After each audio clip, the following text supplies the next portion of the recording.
Chapter 23 of Because of Winn, Dixie. Save the sandwiches, Gloria Dump yelled to me. Save the punch. I got my dog picture, screamed Sweetie Pie. She went running around, tearing them off the trees and the chairs. Don't worry, she kept shouting, I got him.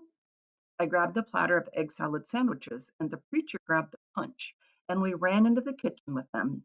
And when I ran back outside, I saw that Amanda had hold of Miss Franny Block and was helping her into the house. Miss Franny was so teetery in her high heels that the rain would have knocked her right over if Amanda hadn't held onto her. I grabbed Gloria Dump's arm.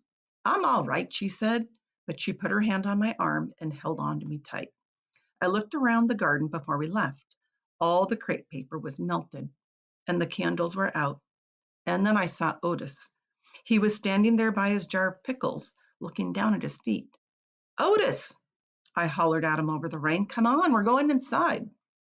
When we got in the kitchen, Amanda and Miss Franny were laughing and shaking themselves like dogs. What a downpour, said Miss Franny. Wasn't that something? Well, that came right out of nowhere, said the preacher. Ooh-wee, said Gloria. Dog, squawked Gertrude. I looked at her. She was sitting on the kitchen table. The thunder was really booming and cracking. Oh, no, I said. I looked around the kitchen. Don't worry, said Sweetie Pie. I saved them dog pictures. I got them right here. She waved around her wad of magazine pages. Where's Winn Dixie? I shouted. I forgot about him. I was just thinking about the party and I forgot about Winn Dixie. I forgot about protecting him from the thunder. Now, Opal, the preacher said, he's probably right out in the yard hiding underneath a chair. Come on, you and I will go look. Hold on, said Gloria Dump. Let me get you a flashlight and some umbrellas. But I didn't want to wait. I went running out into the yard. I looked under all the chairs and around all the bushes and trees. I called his name real loud. I felt like crying. It was my fault.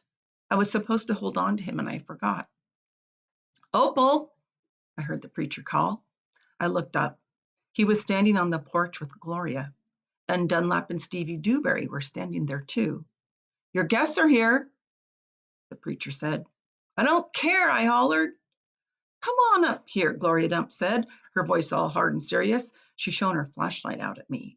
I walked up onto the porch and she handed me the flashlight. Tell these boys, hey, she said.